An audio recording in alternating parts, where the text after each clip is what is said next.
మన కథల ప్రపంచమైన అంతులేని ఆణిముత్యాలకు స్వాగతం. కథలోకి వెళ్లే ముందు మీరు కనుక మన ఛానల్ను మొదటిసారి చూస్తున్నట్లయితే దయచేసి లైక్ చేసి సబ్స్క్రైబ్ చేసుకోండి. పక్కనే ఉన్న గంట సింబల్ని కూడా క్లిక్ చేయండి. Welcome to my story. ఓ స్త్రీ రేపురా. సమయం సాయంత్రం 5 గంటలు. వదినా, రాధాకృష్ణ గారు వస్తానన్నారా ఈ పూట? అడుగుతాడు రుద్ర. ఏమో రుద్ర, అన్నయ్య వస్తానని నాతో ఏం చెప్పలేదు. ఉదయం ఉండమంటే పనుందని వెళ్ళిపోయారు అంటుంది. ఇంతకీ మన సారథి గారెక్కడా? బాబాయ్కి ఏమీ ఊసిపోవట్లేదని అలా కాసేపు ఊర్లోకి వెళ్ళొస్తానన్నారు. అవునా? నాతో చెబితే నేను కూడా వెళ్ళేవాడిని కదా. నువ్వు ఆయన్ని హడలగొట్టి బెదరగొట్టేస్తుంటే ఇంకేం చెబుతారు రుద్ర? చిన్నగా నవ్వుతుంది సీత. అవును దినా, సారథి గారిని చూస్తుంటే అప్పుడప్పుడు జాలేస్తుంటుంది. మంచివారు. ఆయన్ని ఇక్కడున్నన్నాళ్ళు చాలా జాగ్రత్తగా చూసుకోవాలి అంటూ ఎక్కడికో తయారవుతున్నాడు రుద్ర. నువ్వెక్కడికి రుద్ర? సారథి గారికి మాంసం పులావ్ అంటే చాలా ఇష్టమంట. మొన్న రాధాకృష్ణ గారు వాళ్ళ ఇంట్లో ఉన్నప్పుడు ఆయనతో చెబుతుంటే విన్నాను. వెళ్ళి మాంసం తీసుకొస్తాను, ఏదైనా బ్యాగ్ ఇవ్వు వదినా అంటాడు. ఆయనంటే అంత ఇష్టం ఉన్నప్పుడు ఎందుకు రుద్ర ఆయన అంతలా భయపెడతావు? పాపం హడలిపోతున్నారు అంటూ సెల్ఫ్లో ఉన్న బ్యాగ్ తీసి రుద్ర చేతికిస్తుంది సీత. నేనేం చెయ్యను వదినా, తప్పట్లేదు. ఇంకెంత? మహా అయితే 4 రోజులు. సరే వదినా, వెళ్ళొస్తాను. బాబాయ్ కనిపిస్తే ఆయన్ని కూడా తీసుకుని తొందరగా వచ్చే రుద్ర. సరే, ఒక అరగంటలో ఇక్కడుంటాను అని రుద్ర కూడా బయటకు వెళ్ళిపోతాడు. రుద్ర ఊళ్ళోకి వెళ్ళగానే అక్కడ గుడి ముందు కూర్చున్న వ్యక్తులతో సారథి నవ్వుతూ మాట్లాడుతున్నాడు. అటువైపుగా సంచి పట్టుకుని నడుస్తూ వెళుతున్న రుద్రను చూసిన సారథి వెంటనే లేచి వేగంగా రుద్ర దగ్గరకు వచ్చి, ఎక్కడికి వెళ్తున్నావు బాబూ అని సంచి వైపు చూస్తాడు. ఎందుకో నోరు బాగా సచ్చుబడిపోయిందండి. వదిన చేత పులావ్ వండించుకుని తినాలని ఉంది. మాంసం తేవడానికి వెళ్తున్నాను అంటాడు బ్యాగ్ని పైకి చూపిస్తూ. పులావా అని సంబరంగా చూస్తాడు సారథి. ఏ, మీకిష్టం ఉండదా? మీకిష్టం లేదంటే మానేస్తాను, చెప్పండి అనుమానంగా చూస్తాడు రుద్ర. నాకిష్టం లేకపోవడమేంటి? అదే మా ఇంటి దగ్గరే ఉంటే మా ఆవిడ వారానికి 2 రోజులు అదే చేసి పెట్టేది అని దీనంగా మాట్లాడతాడు సారథి. సర్లేండి, ఇంటికి వెళ్ళిపోండి, వదిన ఒక్కతే ఒంటరిగా ఉంది అంటాడు రుద్ర. రుద్రబాబు, నీతో ఒక ముఖ్యమైన విషయం మాట్లాడాలి, తొందరగా వచ్చేయి, సరేనా అంటారు సారథి నెమ్మదిగా. దేని గురించండి అడుగుతాడు రుద్ర ఆతురతగా. ఆ చంద్రకళ గురించి. చంద్రకళ గురించా? మీకేదైనా తెలిసిందా? తెలిసింది కాబట్టే ఇక్కడ వద్దు, నేను ఇంటికి వెళ్ళిపోతున్నాను, నువ్వు కూడా తొందరగా వచ్చేయి అని అనుమానంగా తలాడిస్తూ ముందుకు వెళ్ళిపోతాడు రుద్ర. సారథి కూడా ఇంటికి బయలుదేరుతాడు. అరగంట తర్వాత సారథి చంద్రకళ గురించి ఏం తెలుసుకున్నాడో అని ఆలోచిస్తూ రుద్ర ఇంటికి వస్తాడు. వదినా, వదినా, వస్తున్నాను రుద్ర అంటూ ఇంట్లోకి వస్తుంది సీత. ఇదిగో వదినా, సారథి గారెక్కడా? కంగారుగా అడుగుతాడు రుద్ర. నీకోసమే కంగారుగా ఎదురు చూస్తున్నారు, పెరట్లో ఉన్నారు అంటూ ఆ బ్యాగ్ తీసుకుని వెళ్ళిపోతుంది. రుద్ర కూడా వేగంగా పెరట్లోకి వెళతాడు. అక్కడ సారథి బావిలో నీళ్లు తోడుతున్నాడు. రుద్ర ఏమాత్రం ఆలస్యం చేయకుండా బావి దగ్గరకు వెళ్ళి, సారథి గారు, ఏదో చెబుతానన్నారు ఆత్రంగా అడుగుతాడు. వచ్చావా రుద్ర, రా అంటూ చేతిలో ఉన్న చేదను పక్కన పడేసి భుజంపై ఉన్న టవల్ తీసుకుని చేతులు తుడుచుకుంటూ, రా రుద్రబాబు అని కుర్చీలో కూర్చుని, నువ్వన్నట్లుగానే ఆ చంద్రకళ రఘురాం చనిపోయే 4 రోజుల ముందే చనిపోయిందంట. కళ్ళను పెద్దవి చేసి చెబుతాడు. అవునా? ఎలా చనిపోయిందంటారు? అదేమైనా తెలిసిందా? అది మాత్రం ఎవరికీ తెలియదంట రుద్రబాబు. ఎందుకంటే రాత్రిపూట ఈ ఊరి జనం ఎవ్వరూ బయటకు రారు కదా. ఇంకేమైనా కనుక్కున్నారా అడుగుతాడు రుద్ర. కొద్ది కొద్దిగా తెలిసాయి బాబు. వెంకటపతి పశుపతులు అన్నదమ్ములే అయినా వాళ్ళిద్దరికీ కొన్నేళ్లుగా అస్సలు పడట్లేదంట. రుద్ర ఆలోచనలో పడ్డాడు.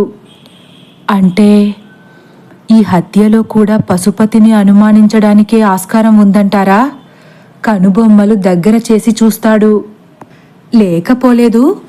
గత 2 విడతల నుంచి ప్రెసిడెంటు పదవికి వెంకటపతికి పోటీగా పశుపతే నిలబడుతున్నాడంట.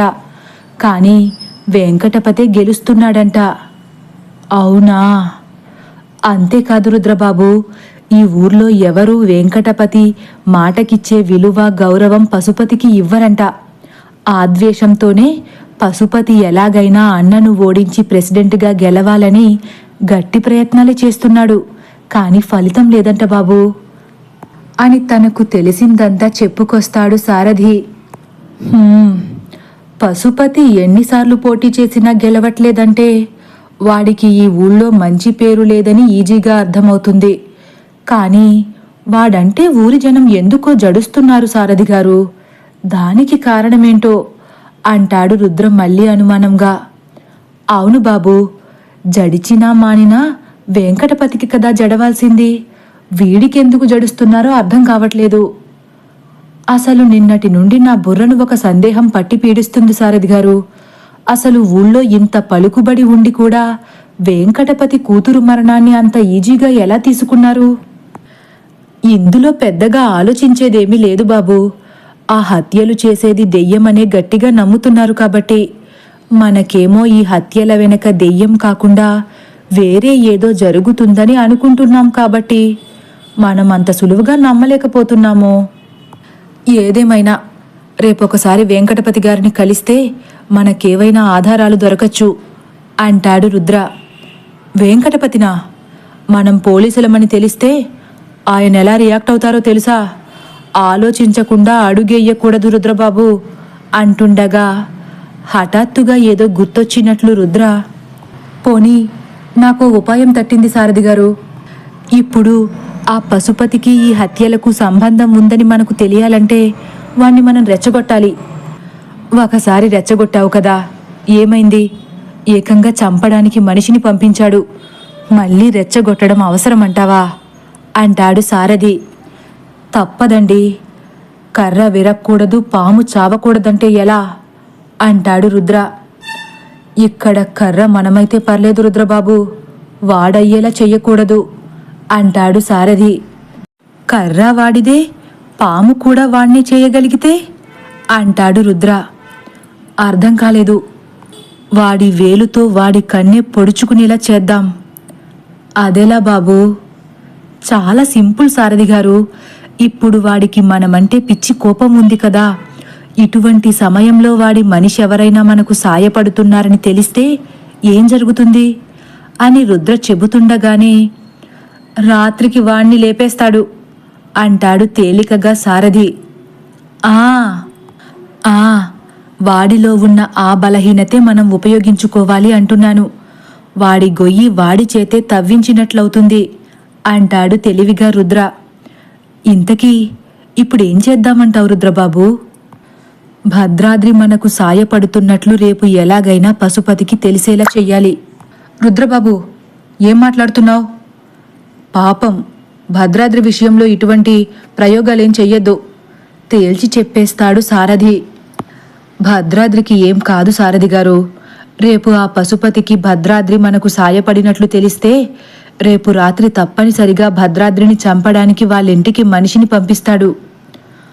అదే కదా నేను చెప్పేది కూడా అంటాడు సారథి. పూర్తిగా వినండి. రేపు రాత్రి మనం ఎవరికీ అనుమానం రాకుండా భద్రాద్రి ఇంటి దగ్గర దాక్కుంటాము. మనం అనుకున్నదే నిజమైతే భద్రాద్రిని చంపడానికి వచ్చిన వాణ్ణి పట్టుకుని 4 పీకితే పశుపతి గుట్టంతా బయట పెట్టేస్తాడు. అప్పుడు మనం ఈజీగా వాణ్ణి లోపలకు తోసేయచ్చు అని రుద్ర చెబుతుండగా, రుద్రా, ఒక్కసారి ఆలోచించు రుద్రా, నాకెందుకో ఈ ఉపాయం మంచిది కాదనిపిస్తుంది అని సారథి కంగారు పడుతుండగా, రుద్రా, రుద్రా, త్వరగా బయటకు రండి అని గట్టిగా పిలుస్తుంది సీత. ఇద్దరూ వేగంగా పరిగెడుతూ బయటకు వెళ్తారు. ఏమైంది వదినా? సీత ఆకాశం వైపు చేయి చూపిస్తూ వణికిపోతుంది. రుద్ర సారథులు కూడా ఆకాశం వైపు చూసి నివ్వెరబోయి, రుద్రా, వర్షం పడితే అంటూ ఆగిపోతాడు సారథి. అవును బాబాయ్, వర్షం పడితే ఆ వలయం చెరిగిపోతుంది అంటుంది సీత భయంగా. భయపడకు వదినా, మనం భయపడి వర్షాన్ని ఆపలేం కదా. ఏం కాదులే, వర్షం ఆగిన వెంటనే ఇంకాస్త కుంకుమ నీళ్లలో కలిపి మళ్ళీ ఇంటి చుట్టూ జల్లుదాం అని ధీమాగా మాట్లాడతాడు రుద్ర. అంతేనా రుద్ర? ఏదైనా ఈరోజు మనం చాలా అప్రమత్తంగా ఉండాలేమో, లేకపోతే ఆ దెయ్యం మనల్ని వదిలిపెట్టదు అని బెదిరిపోతూ చెబుతుంది సీత. అలా సీత భయపడినట్లే సమయం గడిచే కొద్దీ ఆకాశాన్ని మబ్బులు కమ్మేశాయి. చీకటి తన ప్రతాపాన్ని చూపించడానికి కాస్త ముందుగా సిద్ధమవుతున్నట్లు కనిపిస్తుంది. పెను తుఫాను వచ్చే ముందు వాతావరణమంతా నిశ్శబ్దం అలముకున్నట్లు ఆ ప్రదేశమంతా మౌనం వహిస్తుంది. రుద్ర సులువుగా చెప్పేసినప్పటికీ వాతావరణంలో ఈ మార్పులు మాత్రం సీతలో అలజడిని రెట్టింపు చేస్తున్నాయి. తను ఏమాత్రం ఈ విషయాన్ని అంత తేలికగా తీసుకోలేకపోతుంది. సారథి మనసులో కూడా భయం లేకపోలేదు, కానీ భయపడట్లేదు.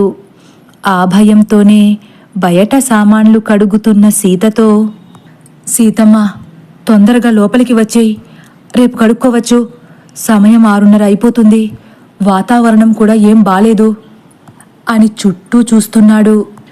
అవును బాబాయ్, నాకు కూడా అదే భయంగా ఉంది. మన రుద్రేమో ప్రతి దాన్ని సులువుగా తీసిపడేస్తాడు. అందుకే లోపలకు వచ్చి కాస్త దీపాలు వెలిగించి ఆ స్వామీజీ కుంకుమను నీటిలో కలిపి ఉంచితే వర్షం పడినా కాస్త గండం గట్టెక్కగలం. ఇక 2 ఉన్నాయి బాబాయ్, తొలిపేస్తాను అని గబగబా కడిగేస్తుంది. ఇంతలో నిశ్శబ్దంగా ఉన్న చెట్లన్నీ నెమ్మదిగా నాట్యం చేయడం మొదలుపెట్టాయి. సీతా, అదిగో గాలి కూడా మొదలైంది. నా మాట విని అక్కడ వదిలేసి వచ్చేయమ్మా అని కాస్త గట్టిగానే చెబుతాడు సారథి. అలాగే బాబాయ్ అంటూ తన చేతిలో ఉన్న గిన్నెను అమాంతం కింద పెట్టేసి గాబరాగా చేతులు తొలిపేసుకుని, పదండి బాబాయ్, వెళ్ళిపోదాం అని కంగారుగా అంటుంది. రామ్మా అని సారథి సీతను లోపలకు తీసుకువెళ్ళిపోతాడు. అమ్మ సీత, పెరటి తలుపులు త్వరగా మూసేయి, 4 దీపాలు వెలిగించి పెట్టు, నేను టార్చ్ లైట్స్ తెచ్చి చేతికి అందుబాటులో ఉంచుకుంటాను అని వేగంగా గదిలోకి వెళ్ళిపోతాడు. సీత కూడా కంగారుగా దీపాల్లో కిరోసిన్ ఉందో లేదో చూసుకుని గాలికి ఒత్తులు ఎక్కడ ఆరిపోతాయో అని ఆ ఒత్తుల్ని కూడా సరిచేస్తుంది. అవి సరిచేసిన వెంటనే గబుక్కున లేచి దేవుడి ముందు నుంచుని చేతులు జోడించి, స్వామి, నాకెందుకో ఈరోజు చాలా వింతగా అనిపిస్తుంది. నా మనసేదో కీడు శంకిస్తుంది. ఏదైనా ఆపద పొంచి ఉంటే దాని నుండి నువ్వే మమ్మల్ని కాపాడాలి స్వామి అని వేడుకుని అక్కడ ఉన్న అగ్గిపెట్టె తీసుకుని దీపాలు వెలిగించి ప్రతి గదిలోనూ పెడుతుంది. సారథి కూడా గదిలో ఉన్న టార్చ్ లైట్ తీసుకుని లుంగీ కాస్త పైకి పట్టుకుని వేగంగా హాల్లోకి వచ్చి కిటికీలకు టేబుల్ అడ్డు పెడుతున్నాడు. అమ్మ సీత, ఆ కుంకుమ నువ్వు కాస్త పెట్టుకుని నాకు రుద్రబాబుకి కాస్త తీసుకురా అంటుండగా సీత ఒక్కసారే వెనక్కి తిరిగి, ఇంతకీ మన రుద్ర రాలేదేంటి బాబాయ్ అంటుంది జడిసిపోతూ.